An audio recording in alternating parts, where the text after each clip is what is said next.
Hello, I'm Gail Manchin, Vice Chairman of the United States Commission on International Religious Freedom. I'm joined today by Jack Puden, who is a project specialist with USCIRF.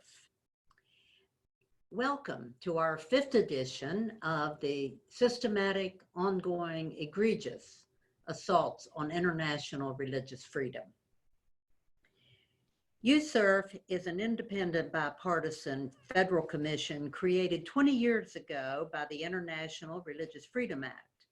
By statute, USCIRF monitors the universal right to freedom of religion or belief abroad, not in the United States, using international standards to do so, and makes policy recommendations to the President, Secretary of State, and Congress. Today, we are going to discuss the Religious Prisoners of Conscience Project, RPOC, and the Freedom of Religion or Belief Database, FORB Victims List for short. This is a global crisis, and these two projects put a human face to that crisis. In China alone, there are an estimated 2 million religious prisoners of conscience. I will first discuss the RPOC project with Zach and the FORB Victims List with Kirsten Lavery, who is an international legal specialist with USCIRF. We will speak for about 20 minutes, and then we will have a time for questions, and we encourage you to ask questions by scrolling to the bottom of the screen and clicking the Q&A icon with your cursor. Welcome, Zach. Thank you for having me. Can you explain exactly what the Prisoners of Conscience Project is? Sure. So the Prisoners of Conscience Project, or the RPOC project for short, highlights individuals who have been detained, imprisoned for exercising their freedom of religion or belief. Now, USCIRF determines somebody to be an RPOC if they have been imprisoned, detained, under house arrest, or disappeared for their religious beliefs, non-belief, activity, and or advocacy for FORB and related rights, provided that they have not used or advocated violence. And RPOCs are generally representative of other victims. So through their advocacy, commissioners are able to raise awareness about multiple issues in the countries that the prisoner resides in. And how did the RPOC project get started at USCIRF? Well, in 2016, the commissioners at the time decided that they wanted to conduct advocacy on behalf of religious prisoners of conscience, and they also wanted to bring a personal face to the issues that USCIRF regularly reports on. So USCIRF partnered with other groups who do the same sort of work in order to start our own project. And in 2017, we officially launched the RPOC project with an event on Capitol Hill. How does USCIRF choose whom to be on the RPOC project? Well, commissioners tend to choose their own prisoners, either through their travel or maybe if they've met those prisoners' families.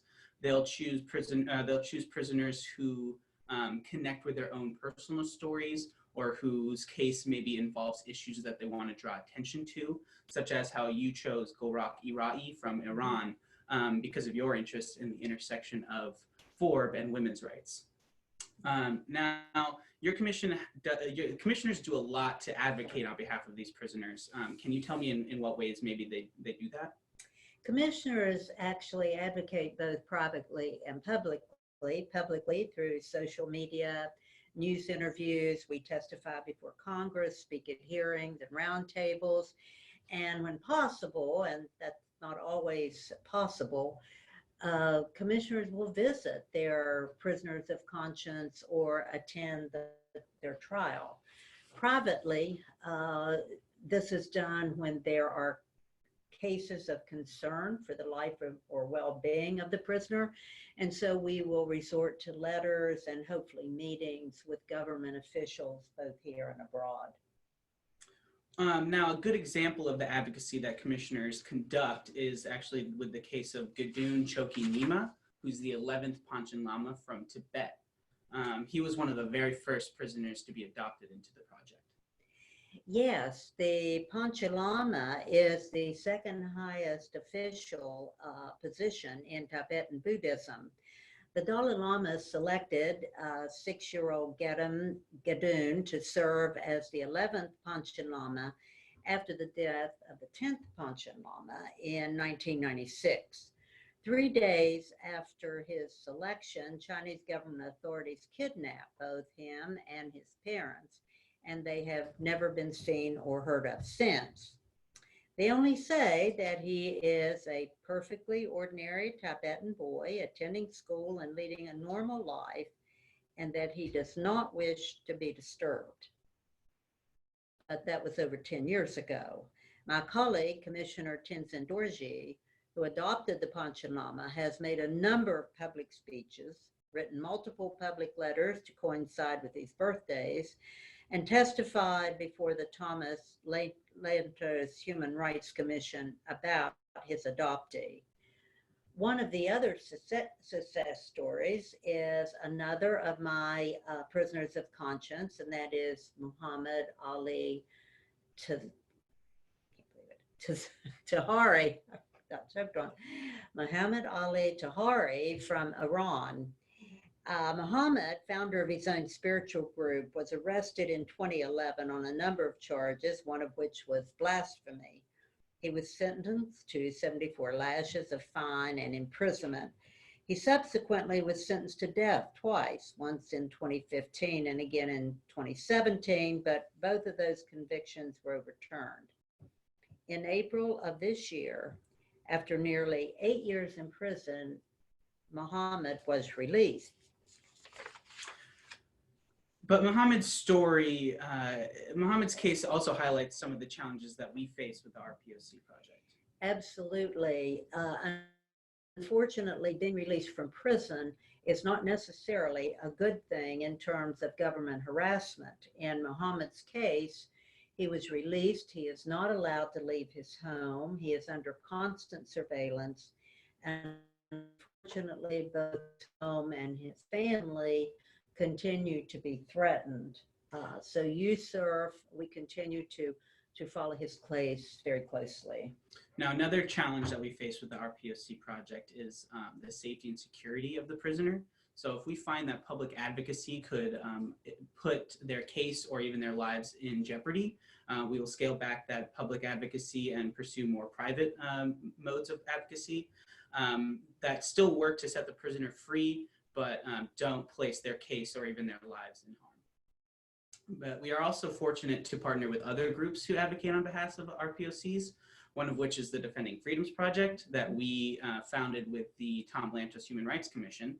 And we still work with both entities to match RPOCs with members of Congress who can then advocate for those RPOCs. Zach, thank you so much for explaining the Religious Prisoners of Conscience Project. And now joining me is Kirsten Lavery. Welcome. Thank you.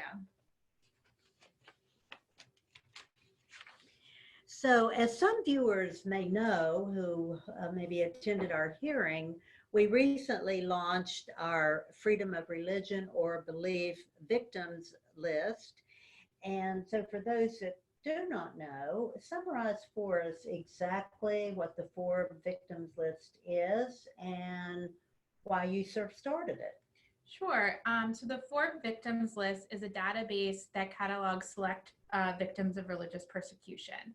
USCIRF is mandated by the Frank Wolf Act of 2016 to make publicly available, to the extent practical, a list of victims that USCIRF determines to be detained, imprisoned, under house arrest, disappeared, tortured, or forced to renounce their faith due to their religious activity or advocacy.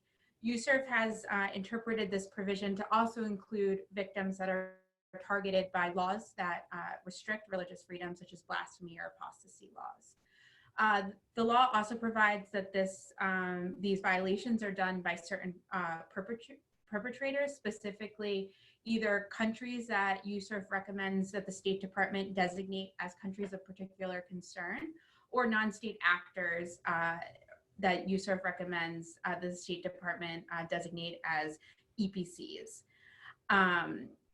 The legislation also grants USCIRF discretion in maintaining this list, specifically in relation to considerations related to the security and safety of the victims and their families. So for those of you looking at home, we'll now pull up the homepage of the 4 victims list. You can access this at the top of USCIRF's homepage using the 4 victims list tab.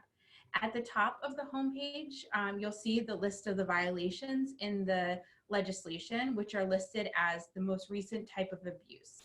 Below that, you'll see different icons that represent each victim in the database. These icons are color-coded to show the most recent type of abuse that that person has suffered. On the live database, you can scroll over these icons to learn more about each victim. You can also see in the middle of the page, there are different filters where you can filter by the perpetrators or the current status of the victim, that is, whether they're detained, not detained, or if their location is unknown. We'll now take a look at a specific victims page. Here you'll see the Panchen Lama, which you and Zach were just discussing his case. At the top of the victims page, you'll see the information related to his case, such as his current status and the most recent type of abuse he suffered, which, as you guys mentioned, his status is unknown as he's currently has been disappeared. There's also below that a space for extra biographical information. This is a really important section of the page as it provides the opportunity to really tell the story of the victim and provide the details that don't fit into the different fields. Below that, there's space for different miscellaneous information related to the person and the abuse that they've suffered. Here it details that he is a religious leader and that he's been missing for almost 9,000 days. You know, it's also important to mention that there are links to connect with the victim's profile via email, Facebook, and Twitter. And it's important that we point that out. It's at the right-hand corner.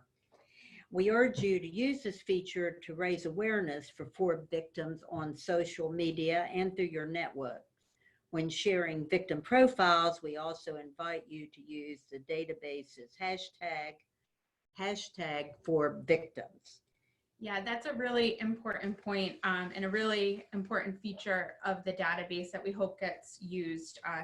We really want the victim profiles to be shared on social media and for organizations to be using these profiles in their advocacy. I'm going to draw attention to one last section, which is the chart section of the Forbes victim list. On this page, you can see that there's different donut charts that visualize the information in the database. There's 8 different filters that you can use, such as faith or perpetrators, to kind of see what's in there and play around with the data sets. As we look at this, I think it's important to note that the 4 victims list is not intended to be a comprehensive list of all victims of religious persecution. There might be certain groups that are more represented, such as Christians from China or Jehovahs Witnesses from Russia, but that's merely reflective of the database that's been uploaded so far to our database, particularly as we're getting this off the ground. And it's not reflective of worldwide trends or even of the situation in many of these countries. The data is also impacted by our focus on the countries that we recommend for designations as CPCs. Thank you, Kirsten. And while USCIRF is certainly taking the lead on designing and maintaining this database, it is so important for all of you, the public, to know that we are reaching out to you, for you to reach out to us with names of victims that you feel should be added to this list. Yeah, and so we invite you to use the victims intake form to do that. You can find a tab or a button to get to that on the bottom of the web page. If your organization has information about victims that you believe meet the criteria to be included in our list, please submit that information. We ask that you be as comprehensive as possible. And once we receive the information, we'll work with the relevant policy analysts here at USCIRF to determine next steps. Great. Okay, we're going to stop now and take some questions. And remember, you can pose your question by scrolling down using your cursor to click on the Q&A icon. Oh, seems like we have a question coming up, and it is, what are the 16 CPCs? And CPCs are what we call countries of particular concern. And those are the countries that are covered in our annual report. And this is our 2019 annual report, which certainly can be downloaded from our data, from our website. But the 16 countries the question inquired about is Burma, Iran, Russia, Tajikistan, Nigeria, Saudi Arabia, China, North Korea, Turkmenistan, Sudan, and Eritrea, Uzbekistan, Pakistan, Syria, Vietnam, and the Central African Republic. Those are our 16 countries of particular concern. Great. So I think we have another question about how long does someone need to be detained for them to qualify to be on the 4 victims list? So the answer to that is in order to meet the standard for detained, someone needs to be held in custody for 3 or more days. For those that are interested in learning more about the specific requirements for each violation, please refer to the About section of the website. There we've listed the 6 different violations and we've provided definitions based on international standards. Great. It looks like another question is around why the website has mostly Jehovah's Witnesses on the list and what's up with that. That part of the list is from Russia, and that happens to be the most offended, violated there right now are the Jehovah's Witnesses, and so they are on the list. But as Kirsten mentioned earlier in her report, an explanation, this list doesn't begin to be a global list, certainly of all the prisoners, but is certainly a representation of victims from around the world, and why it's so important that you continue to help us add names of victims that can be added to the list that we can follow and monitor as well. Another question. So the question is, how many prisoners can an organization submit? So each organization, I think this is referring to the victims, the 4 victims list. There's no limit in the number of victims that can be submitted. We do ask that you fill out all the fields that you can on the intake form and submit a individual intake form for each victim. The Frank-Wolf Act requires that USCIRF determine that all these victims meet the requirement of the law. So we do need enough information to determine that that is in fact the case. But we really welcome as much information as possible, and we hope that this list will grow to be a very robust list that shows how many victims there are globally. So one of our questions is the list shared with other government entities? Certainly it is, the database is up to be shared with anyone and everyone that wants to be aware of it and to read the list. Certainly the countries that are holding these prisoners know about them, and we feel that it's important that as many people globally, internationally, that know, understand, and realize the numbers of religious prisoners of conscience there are that are being detained in prisons around the world, that's very important. And just one other point with that, pursuant to the legislation, the list is public. We do have the ability, especially when there are security concerns, to add confidentially different victims to the list. In that case, their profile wouldn't show up, but the information about these individuals will still appear in the charts and the different statistics that are available. Good. So our next question is, why is the list only focused on victims in CPC countries? So as I mentioned, we're required to maintain a list of victims in which perpetrators are both CPC countries and entities of particular concern, or EPCs. As we get this off the ground, as was mentioned, we launched this last month. We're starting with focusing on the CPC countries, but we hope in the near future to expand that to our EPCs as well, and really grow this out comprehensively. Yes, there are other countries, as we have mentioned, that while they're not do not reach a standard of particular concern, but certainly are violating people's fundamental rights of freedom of religion. And so, yes, we would hopefully be able to grow into that list as well.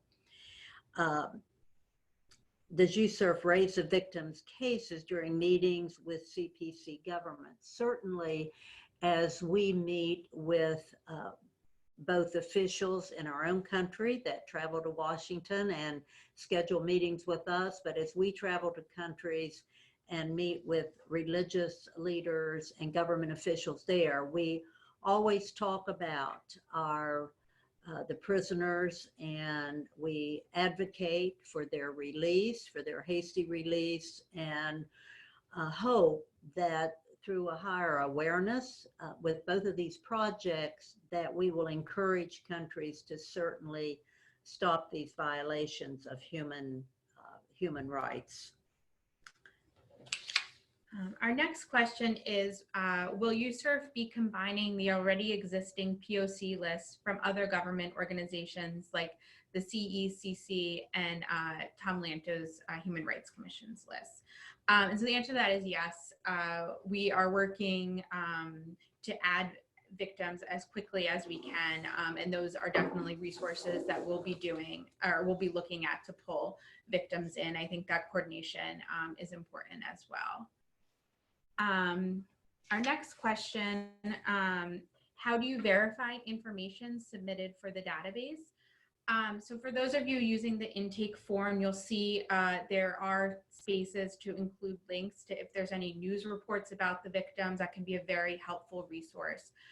We always, the team that manages the victims list, which is myself and Zach, we will always go to the relevant policy analysts who work in that country and speak with them about the victims that we're receiving. And they have their own contacts and understanding about the situations there. So they help us as well. So going through that process, we're able to verify and just try to confirm that if this person's known, or if just generally their story aligns with what we understand the conditions in that country to be. Well, certainly the credibility and verification of all this information is so important. Mm-hmm. The list has to be credible, and certainly there are many, many victims out there, and we hope to get as many as we can on the list, but certainly want all of our information to be as factual as possible. Exactly. Okay, it looks like that we have ended our time for today, and we certainly thank you for sending in your questions and for joining us. We invite you all to explore the database, to learn more about the people who are suffering from their fundamental rights to believe or not to believe as their conscience dictates. We've been told by these people that the worst part of imprisonment is the fear of being forgotten. We at USCIRF continue to share the stories and also continue to fight for their behalf. And we encourage you to join us and become part of that fight so that they will not be forgotten. Thanks so much for joining our webinar today. This will be posted on our website with our other webinars, and you certainly are welcome to view as well as to share on your own networks. We also encourage you to reach out to your members of Congress and your senators to encourage them to remember and push that religious freedom always be a part of their foreign policy, be a priority on their discussion in foreign policy. Please visit our website at uscirf.gov and download our new annual report, as I showed you earlier. The victims list email address is listed on the screen as well, so please feel free to reach out to them also. Enjoy the rest of your day, and on behalf of all of us here at USCIRF, thank you for joining us.